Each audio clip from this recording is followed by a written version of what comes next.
আসসালামু আলাইকুম। আমরা এখন আছি সাইফুর রহমান সাহেবের কাছে। উনি ফুটবল এবং ক্রিকেট খেলার ভক্ত, যার কারণে ওনার কাছে কিছু প্রশ্ন করার জন্য আসছি।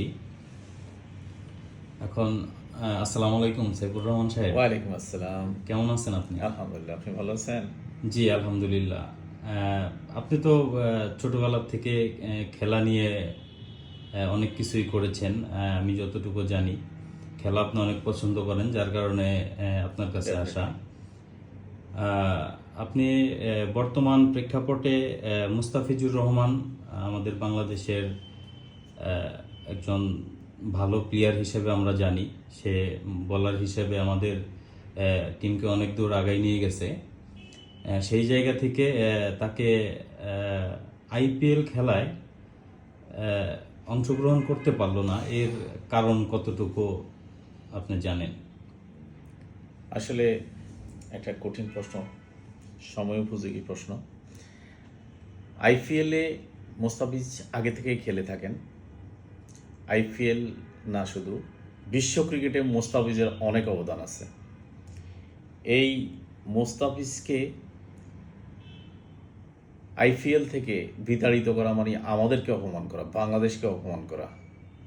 তাই আমাদের ক্রিকেট বোর্ডও সেটার ভালো জবাব দিয়েছে।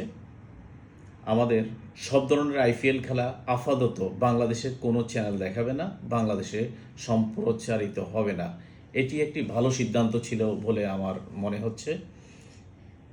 যেহেতু আমাদেরকে এখানে অসম্মান করা হয়েছে বিপিএল থেকে, আইপিএল থেকে, তো আইপিএলকেও আমরা এক হাত না দেখাইতে পারলেও কিছুটা হইলেও তাদেরকে আমরা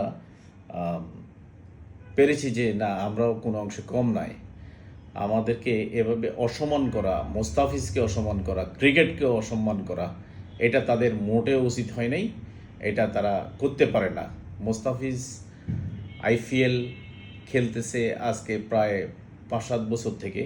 সেখানে মোস্তাফিজ ভালো পারফর্ম করে আসছে বিদায় তাকে ব্যয়বহুল অনেক টাকা দিয়ে তাকে কিনে নিয়েছেন কলকাতা নাইট রাইডার্সের শাহরুখ খানের টিম।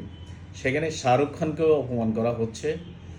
তবে এগুলির জবাব তারা পেয়ে যাবে, সময় ব্যাপার মাত্র।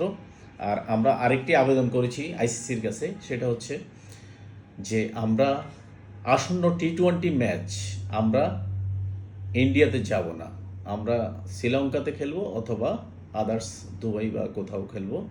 আমরা ইন্ডিয়াতে যাচ্ছি না, আমরা ওখানে টি-20তে তাদের